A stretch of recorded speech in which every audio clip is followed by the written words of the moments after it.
This is a story about Pablo Picasso.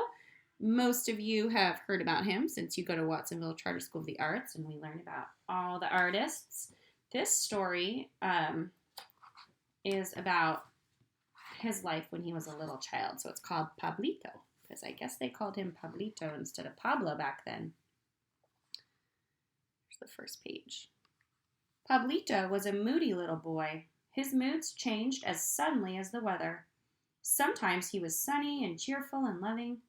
Other times he was stormy and gloomy and bad-tempered. His mother loved him very much, but she didn't understand him.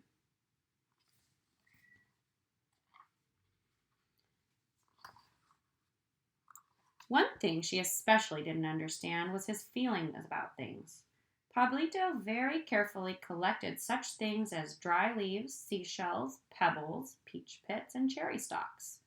But he ignored all the wonderful toys that had been given to him. One day, Pablito dropped and broke one of his seashells. Sad and angry, he threw a terrible temper tantrum. "You have other shells that are exactly the same," his mother said, trying to comfort him. But Pablito would not be comforted. He had discovered that things that seem the same really have tiny differences. One seashell is always different from every other seashell. One leaf is always different from every other leaf. One peach pit is never exactly the same as any other peach pit. Young Pablito had discovered that nature never repeats itself, but he didn't feel like saying it. He kept it inside, only crying and shouting on the outside.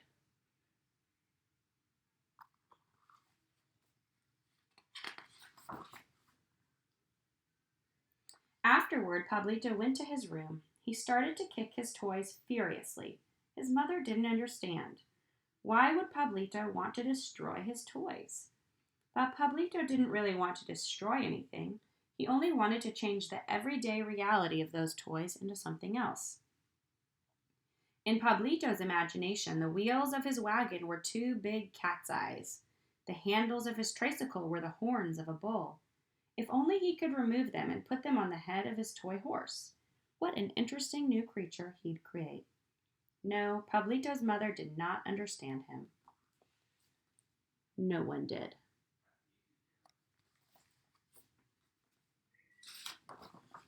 Certainly the maid didn't understand. One day when Pablito dipped into the tomato sauce and made funny scrawls on the kitchen wall. And as if this weren't enough, he took a piece of charcoal and doodled all over a newly washed sheet.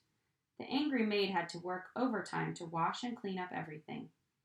Then 2 days later, Pablito's mother discovered he had done another strange thing. He had ruined one of the living room walls by scratching it with a nail. She had the sofa moved to hide what he had done.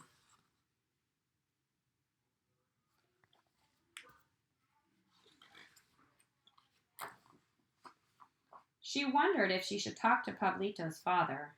No, she decided. When he came home, he wanted to be left in peace. He wanted to relax, not hear stories about naughty children and angry maids. Pablito's father, in fact, spent all of his free time painting. In front of his easel with paints and brushes, he painted and painted and painted. To have some peace of mind, his mother decided to send Pablito to kindergarten. She hoped it would help him. Perhaps, she thought, he will quiet down. Perhaps he will play with other children and learn nursery rhymes and sing little songs.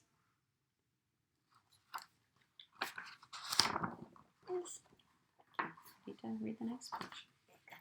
But Pablito didn't want to play with other children or learn nursery rhymes or sing little songs at kindergarten. And instead of drawing nice little flowers as his teacher wanted, Pablito furiously painted a big sun in the middle of a bright red sky. Pablito, the sky is not red, it's blue. Everyone knows that. The teacher scolded him in front of all the other children. And all the children laughed at him. From that day on, Pablito didn't want to go to kindergarten. What will become of this child? His mother asked with a sigh. He's such a rebel. He's so hard-headed. Maybe he'll become a soldier. If he does, I'm sure he'll be a general. But perhaps he'll change, the maid said hopefully. She had just read about the lives of the saints. Perhaps he'll reform, become a priest. priest, maybe even the Pope.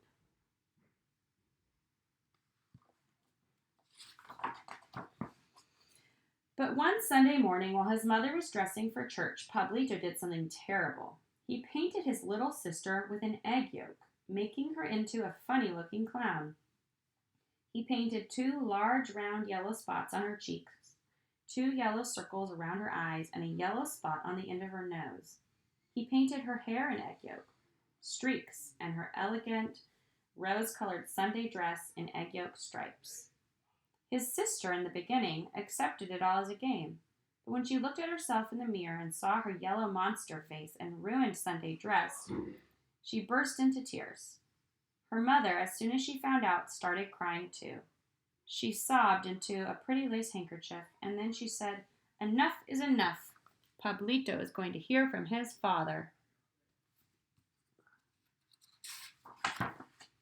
His father was called and told about everything. When he saw what Pablito had done, he wanted to laugh. But seeing his wife and his daughter's tears, he didn't. Instead, he said to his wife, "Will you please give me my hat? And also Pablito's. We'll go for a walk. I'll try to understand why he behaves this way." And they went to the beach. After a while, Pablito's father lay down on the sand and fell asleep. Pablito took off his shoes and ran barefoot on the sand, stopping every now and then to collect a shell. When Pablito's father woke up, he saw on the wet sand in front of him something that left him breathless. Someone with only one graceful line had drawn a beautiful dolphin. Pablito's father rubbed his eyes and got up to have a better look. But just then a wave rolled in and washed the dolphin away. Pablito ran by, not saying a word. Going back home, Pablito's father couldn't forget that amazing drawing. Had he dreamt it? If not, who had drawn that wonderful dolphin? Pablito? Or someone else who had passed by while he was sleeping? As soon as they were home, Pablito's father wanted to see what his son had scratched on the living room wall. He moved the sofa. He was astounded at what he saw. It looked like a drawing by a prehistoric man. It showed reindeer and bison running from men on horseback with bows and arrows.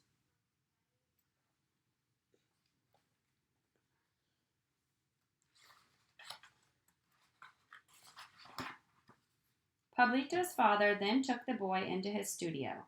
He put a white canvas on the easel, gave Pablito brushes and an artist's palette, and asked him to paint.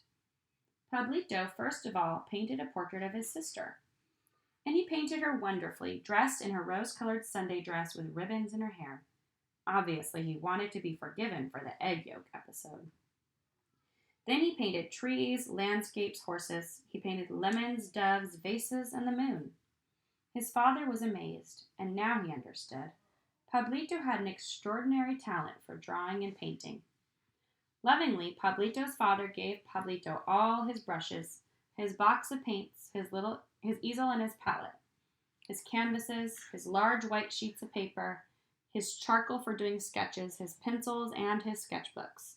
From that day on, he stopped drawing and painting. He was happy just to admire and wonder at the great talent of his son.